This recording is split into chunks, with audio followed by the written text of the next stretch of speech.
Good morning and a very warm welcome. You are watching the Breakfast Rundown on TV1. I'm Therunee Karunaratne. As always, we're coming to you live from our Newsfirst studios here in Colombo. Well, this morning too, we're ready to bring you details of all the top stories from both here at home and around the world. Stay tuned with us. We have all the news in detail. Let's move on to the top local news item this morning. Commissioner General of Prisons Jagat Veerasinghe has stated that large-scale drug traffickers should be sentenced to death, emphasizing that such individuals are destroying an entire nation. He made these remarks while participating in a program held in Navalapitiya focused on raising awareness among school students about the dangers of drugs.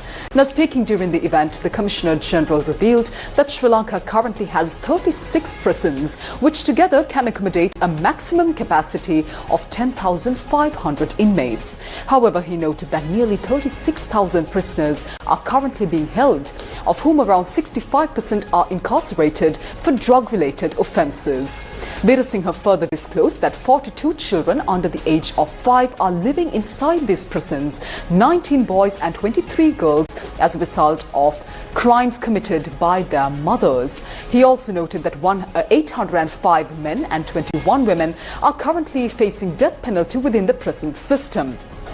Commenting on organised crime, Veerasinghe observed that the southern province has become the leading region for underworld activities, questioning how such a well-educated society had transformed into one where people kill for hire. He warned that the misuse of drugs, alcohol and modern technology is driving youth towards dangerous behaviour and highlighted the severe impact of synthetic drugs, which he described as chemically composed substances capable of killing users within just 2 years of use. Now, Veerasinghe stressed that the ongoing drug menace is destroying generations, adding that those involved in large-scale drug trafficking must inevitably face execution as their actions threaten the very fabric of the nation. Meanwhile, the Balasmula Magistrates Court yesterday ordered that 2 suspects, Piyal Manamperi and Charit Madhusankar, who are currently in remand custody on charges of possessing a stock of chemicals used to manufacture crystal methamphetamine or ice in Talaba Mitteniya, be further remanded. The case was taken up before Magistrate Malsha Kodithwaku yesterday afternoon.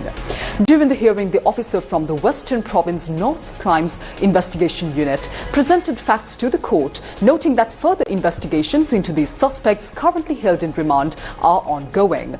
Accordingly, the officer requested the court to extend their remand period. Attorney Chamoth Kalhara appeared on behalf of the second suspect, Sampath Manamperi, and presented facts to the court. After considering all the submissions, the magistrate ordered that Piyal Manamperi and Charit Madhusankar be further remanded until 29th of October. This hearing was conducted via Skype, with the suspects not appearing before the court physically. And in more local news, Colombo Chief Magistrate Asanga S. Bodargama yesterday ordered that 5 suspects arrested by the Sri Lanka Navy in connection with a drug smuggling operation off the southern coast of Sri Lanka be further remanded until the 4th of November. The suspects were produced before the court by the Police Narcotics Bureau yesterday. They have been charged with the possession and trafficking of 50 grams of heroin. Investigating officers informed the court that in addition to the narcotics seized from the suspects, it is believed that a quantity of drugs had been swallowed and disposed of at sea. The magistrate instructed the authorities to continue investigations into the alleged disposal of narcotics. The Police Narcotics Bureau also revealed to the court that the operation had been carried out under the direction of a major drug trafficker known as Kodi Kumara. Now, police media spokesman, Assistant Superintendent of Police Frederick Wootler, says that 4 special police teams have been deployed to investigate the fatal shooting of Lasantha Vikramasekara, chairman of the Baligama Pradeshiya Sabha. He urged the public to come forward with any information related to the shooting and to notify the police immediately.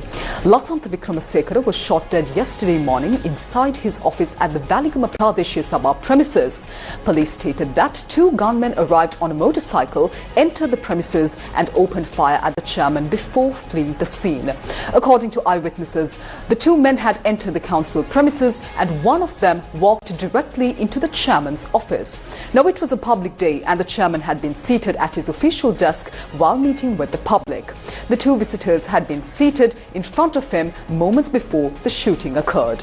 According to our Newsfirst correspondent, another person who was a Pradesh Sabha member of the chairman's party, the SJB, was also in the office room. As a staff member entered the room carrying tea, the gunman had also entered the room, making his move and opening fire at the chairman. The chairman, who sustained serious injuries following the shooting, had collapsed next to his seat. Thereafter, he was rushed to the hospital for emergency treatment by the staffers of the Pradesh Sabha. Police confirmed that Lasantha Vikramasekara had already succumbed to his injuries by the time he was admitted to the hospital. Police added that the chairman was shot 4 times using a 9mm pistol to his head and his chest area. Now, later in the evening, Mathura Chief Magistrate Chatura Disanayaka conducted a magisterial inquiry at the scene of the incident. Lasantha Vikramasekara, who contested the local government elections recently under the Samagi Janabalabegya, was elected as the chairman of the Valigama Pradesh Sabha. Vikramasekara was a 38-year-old father of 3. SJB parliamentarian Jagat Vitana meanwhile says that collaboration between the United National Party and the Samagichana Balabegya is something that must inevitably take place. He stated that the division between the two parties was the reason for their defeat in the previous election. Discussions aimed at uniting the UNP and the SJB are already underway, with committees appointed by both the parties to engage in talks. The report prepared by the committee appointed by the Samagichana Balabegya was scheduled to be handed over to the party's management committee yesterday. However, it appears that this handover has not yet taken place. Against this backdrop, parliamentarian Jagat Vitana reiterated that regardless of any obstacles, the two parties must come together. With that, let's move on to weather news for this morning.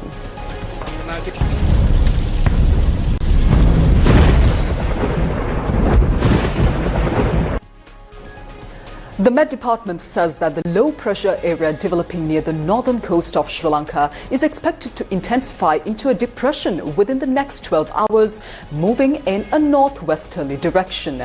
Due to its influence, heavy rainfall of around 75 millimeters is likely to occur at several places in the western, Sabaragamuwa, central and northwestern provinces and in the Galle and Mathura districts. Meanwhile, showers or thunder showers are expected to occur at several places in the Uva province and in the Batticaloa and Ampara districts, particularly after 1 p.m. today. The department has urged the public to take the necessary precautions to minimize risks posed by temporary strong winds and lightning associated with thunder showers. The Met Department further noted that wind speeds in the northern and eastern sea areas are likely to increase over the next few days.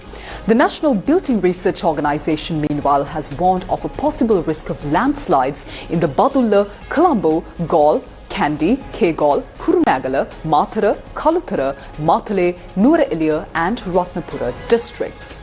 Meanwhile, according to the Disaster Management Centre, 10,617 people from 13 districts have been affected by the prevailing heavy weather conditions. 4 deaths have been reported so far from Thamutthegama, Dehiyovita and Yatinura. The DMC said that 402 houses have been partially damaged, while 2 houses were completely destroyed due to the adverse weather conditions. In Colombo, 30 people from 8 families displaced by floods in Thimbirikasyaya, Banathumulla are currently being housed at the Muhammad Community Hall. The Department of Irrigation meanwhile warned that water levels in rivers could rise rapidly with continuous rainfall and urged residents living along riverbanks to remain vigilant. However, the department also noted that water levels in several reservoirs are gradually receding. Then NBRO stated that 10 district-level emergency response centers have been set up to respond promptly in the case of sudden disasters. These centers are operational 24 hours a day in Badulla, Nuwara Eliya, Kandy, Mathale, Kegalle, Kaluthara, Ratnapura, Galle, Mathura and Kurunegala districts. The general public is urged to report any emergency situations by calling the hotline 011 255 2220. That number once again 011 255 2220. With that, let's move on to more local news this morning. The National Water Supply and Drainage Board has announced a 10-hour water cut affecting Colombo and surrounding suburbs today. The water cut will be in effect from 10 a.m. to 8 p.m, impacting the following areas: Colombo 1 to 15, Battarmulla, Palavatta, Hokandara, Kosvatta, Talavattagoda, Kotte, Rajgiriya, Mirihana, Madibela, Navala, Kolonnava, IDH, Kotikavatta, Angoda, Ballampitiya, Orugodavatta, Maharagama and Boralasgamua.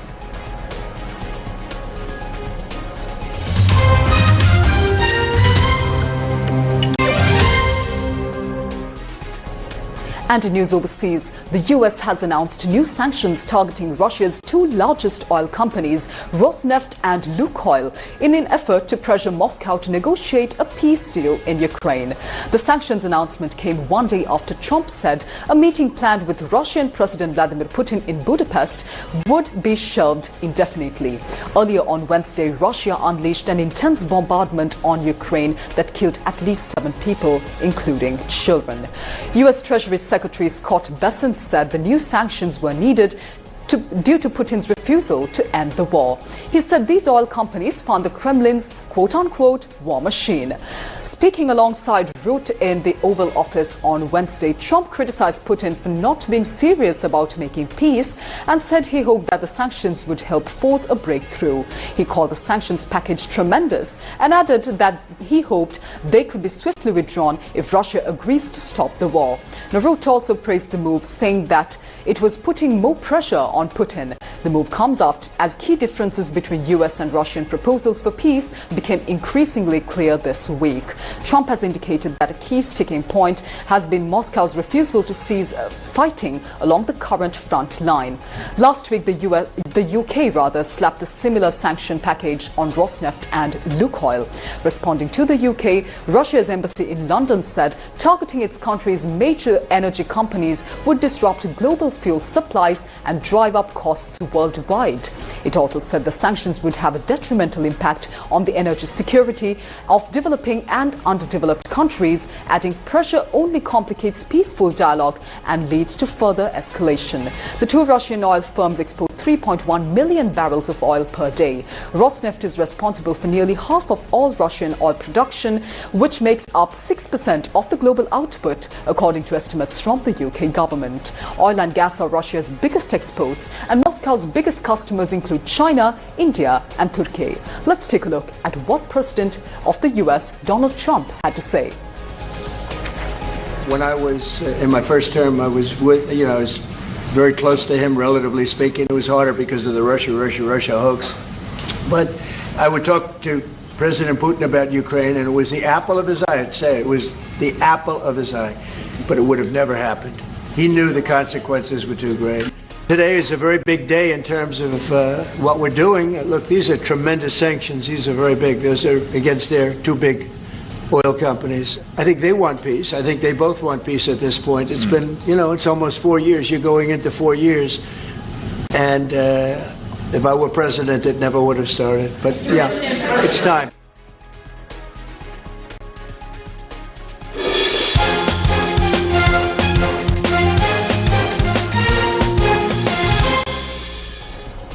And in sports, it's cricket. The decisive clash between India and New Zealand in the 2025 ICC Women's Cricket World Cup is scheduled to take place today. The encounter marks the 24th match of the tournament. According to the current points table, India stands 4th, having won 2 out of the 5 matches played, while losing 3. Their net run rate stands at 0.526. New Zealand, meanwhile, occupies the 5th position. They have secured 1 victory from their 5 matches, suffered 2 defeats, while 2 matches were abandoned due to rain. Today's match is crucial for both teams, as a victory would be significantly enhancing their chances of qualifying for the semi-finals. Historically, the two sides have faced each other in 57 7 women's one-day internationals. New Zealand leads the head-to-head record with 34 wins, while India has claimed 22 victories. One match ended in a tie. In their last 5 ODI encounters, India has won 3 matches and New Zealand has won 2. So far, Australia, England and South Africa have already secured their places in the semi-finals. Meanwhile, Bangladesh and Pakistan have been eliminated from contention. Therefore, the final semi-final spot will depend on the outcomes of the remaining matches involving India, New Zealand and Sri Lanka. Today's match will be played in Navi Mumbai, India, starting at 3 p.m. Sri Lanka time. All matches of the ICC Women's Cricket World Cup 2025 are being broadcast live in Sri Lanka via TV1 and www.sirasatv.ok, the official local broadcast partners. And that's wrap up this morning's edition of the Breakfast Rundown on TV1. Thank you for joining us this morning. Do join us tomorrow as well for more of the very latest from here at home and around the world. Take care. Have a wonderful day ahead.